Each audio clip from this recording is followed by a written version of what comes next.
As leis universais. Primeiro, a lei dos semelhantes que se atraem. Quando digo que os semelhantes se atraem, muitas pessoas concordam porque entendem isso como um elogio. Dizem que realmente só se dão bem com quem pensa como elas.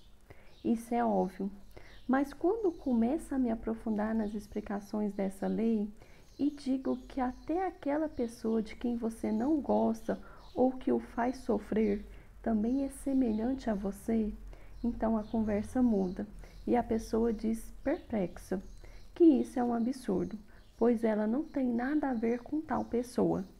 Porém, nosso inconsciente de alguma forma só se atrai pelas coisas familiares, ambientes, pessoas, relacionamentos, filhos, trabalhos, cidades e países. Por isso é necessário rever-se e corrigir-se internamente para que pessoas desagradáveis ou transtornos se afastem naturalmente. As frequências vibracionais semelhantes se atraem e frequência vibracional nada mais é que pensamentos, palavras e ações repetitivas que emanam certo grau de energia. Quando criamos um campo áurico de amor pelas palavras carinhosas e sinceras, pensamentos de bons julgamentos e atitudes delicadas e generosas, atraímos igualmente os semelhantes dessa energia positiva. Inconscientemente nos julgamos por vezes de forma negativa, criando assim um filtro mental que nos faz ver nossos semelhantes, nosso próprio caráter, a ponto de nos irritarmos com eles, sem sabermos o porquê. Essa é a lei da projeção. A lei da projeção, pela psicologia, é mais pela psicanálise.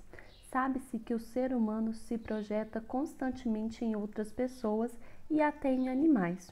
Por possuirmos uma mente que se divide em consciente e inconsciente, só compreendemos e aceitamos o que é consciente porque é visível. Aquilo que precisa de explicação não facilmente visíveis é considerado conjecturas ou teorias da psicologia. Projeção é um mecanismo de defesa que significa projetar nos outros seus próprios defeitos, devido à resistência inconsciente para lidar com aquilo que se tem dificuldade de mudar em si mesmo. Normalmente não vemos nem metade do que somos, apesar de amigos, familiares e até estranhos falarem sobre os nossos comportamentos negativos e positivos. Tendemos a repudiar as opiniões de quem nos revela nosso lado mal resolvido. Nosso inconsciente nos protege de termos que lidar com a parte escura da nossa mente, porque na maioria das vezes estamos despreparados psicologicamente e espiritualmente e o resultado de mexer nisso seria desastroso. Portanto, a pessoa se defende, negando e muitas vezes fugindo de que lhe aponta suas falhas. Nossos olhos são ludibriados pela nossa mente e vemos em certas pessoas aquilo que não queremos ver em nós. Quando criticamos alguém, simplesmente estamos nos projetando, ou seja, nos identificando inconscientemente com aquele comportamento que abominamos. É difícil aceitar que uma pessoa que nos irrita tanto é semelhante a nós e mais difícil ainda é aceitar que nós também temos uma boa parte daquele comportamento repugnante. Se você se propuser a verificar o quanto se projeta de duas, uma, ou ficará com raiva de si mesmo, ou perdoará rapidamente quem o feriu. Saber lidar com seu mundo inconsciente é uma arte e requer desprendimento para ver, sentir e ouvir sob sua sombra, sem se deixar abalar ou repudiar. É necessário nos permitirmos averiguar o quanto possuímos de características negativas, visíveis e invisíveis para podermos trazer à tona da consciência os padrões que precisamos mudar.